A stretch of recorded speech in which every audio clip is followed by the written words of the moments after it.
Chapter 3. Sending personalized, thank you, notes. Quote. Make it a habit to tell people thank you. To express your appreciation, sincerely and without the expectation of anything in return. By Ralph Marston. He was a professional football player who spent a season in the National Football League with the Boston Bulldogs in 1929. Dear reader, it's a grand gesture on your part to have read up till this chapter. A big thank you is in order. Oh, by the way, are you still wasting money on doing outdated after-sales service activities without anything good to show for it? Fear not, the solutions is just below your nose, so to speak. Okay. To kickstart the chapter, here is a question for you. Have you ever sent a thank you card to your grandma for that comfy pair of holiday socks? If you have, you're already familiar with this tried and true gratitude practice.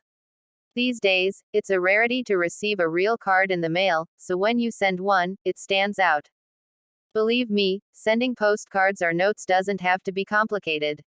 Trigger a thank you reminder in your workflow so it's just another step in your automated sales process. Depending on the nature of your business, consider a personal phone call, follow-up email, or even a quick text message. Never underestimate the value of a sincere thank you note. Simply put, any set of personalized stationery is a perfect thank you note. It's a special printed set of cards with your name or monogram. Just by personalizing a note card, you will be creating a set of custom thank you cards ready and waiting. We can't shake hands online, but we can say, thank you. When we are working on an article or guideline, we may have differing views on how the text should look. In some cases, the disagreement can flare up into a dispute. Even if there are very different views on what facts should be included or what language should be used, it is important to communicate about these issues with civility. But, going a little further than mere civility is not a bad idea.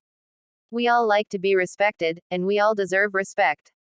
In the real world, simple words such as, please, and, thank you, go a long way towards facilitating calm, reasoned and respectful discussion. The same is true online. In fact, it is even more critical online, because you don't have all the body language and nonverbal communication that is used face to face. It only takes a few seconds, and it is worth it. So, say, thank you. You can even say it twice. In case if you don't know how to write a thank you note, below are example and tips.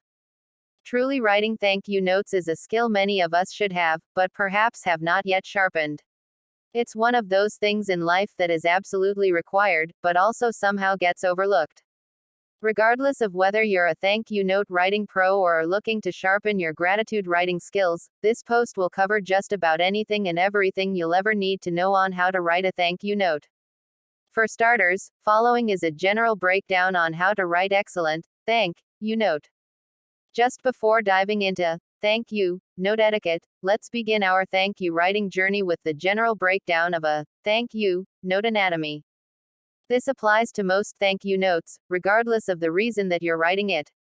For each occasion or reason, you might want to tweak some of this around, but for the most part it's applicable to everything. Here are 5 steps you can take when writing your thank you notes.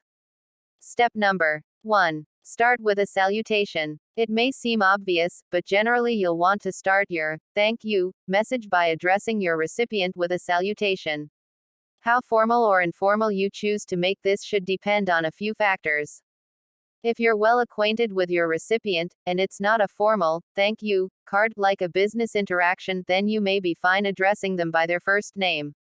For example, if you're writing to your college roommate to thank them for all the great memories, it's likely safe to use their first name. For people you're not quite as familiar with, stick to Mr. and Mrs. last name.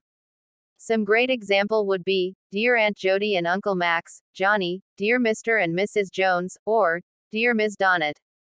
Step number 2. Get right to the point and express your thanks. And while you're at it, make sure to mention what it is that you're thankful for. It could be, your birthday card made my day, thank you so much. Your birthday gift was perfect, thanks for thinking of me. Thanks so much for your generous wedding gift. And finally, thank you for the opportunity to interview for the senior designer position. Step number 3. Mention a specific detail or two. What specifically do you love about their gift? No need to go overboard or exaggerate. If it's not the greatest pair of sunglasses you ever did see, don't say so. However, do mention something specific that you appreciated or perhaps how you're using their gift in your life. People love knowing that their time and effort was appreciated and used. You could use statements like, "I'm so stoked to use the birthday money on my trip to California next week. I wore your graphic tee today and got a bunch of compliments. And lastly, we've been smoothie making machines for the past month. We are feeling great." Step number 4. Look ahead. Sure, you're excited about that smoothie mixer they got you, but don't forget to let them know that you appreciate them as an important person in your life. This may not apply to every single scenario, but if you're likely to spend any time with this person, you can mention that future meeting in your note as a way to move the message along. Here are examples to move your message along. Such as, "I can't wait to have lunch with you guys next month. I'll be visiting your neck of the woods in a couple of months. Can't wait to come and see you." Again, here are more ideal example like, "We'd love to have you over for dinner sometime soon and use the new martini glasses with you." And lastly, "I am sincerely interested in the position and am looking forward to hearing from you soon." Step number 5. Wrap it up with more gratitude and a warm sign off. Bring the attention back to where you started, to your gratitude. There should be no question about what the message is concerned. It's okay to spruce it up a bit, but try to stay away from over the top language. Some good example would be, "I can't believe you remembered my birthday. Thanks again. Thanks again for thinking of me. It means so much. We are so grateful for your generosity. Thank you for thinking of yous." Lastly, greatly appreciate your consideration. Make no mistakes, you must end the note in a pleasant and friendly tone. Always keep in mind the type of relationship you have with the recipients and sign off accordingly, professionally or casually. This should include words like warmly, your bud, with love and best. Alright. In summary, mention must be made again on some salient points. Okay. In a neat nutshell, be reminded that a thank you note in real world, simple words such as please and thank you go a long way towards facilitating calm, reasoned, and respectful discussion. Plus, do recollect the importance of the general breakdown of a thank you note anatomy mentioned earlier. Finally, your attention is called again on the 5 steps you can take when writing your thank you notes. Specifically, it is worth mention the steps again, which are, firstly, start with a salutation. Secondly, get right to the point and express your thanks. Thirdly, mention a specific detail or two. Fourthly, look ahead. And lastly, wrap it up with more gratitude and a warm sign off. Don't that all makes good sense now? With this, I close this chapter with thanks. End of chapter 3.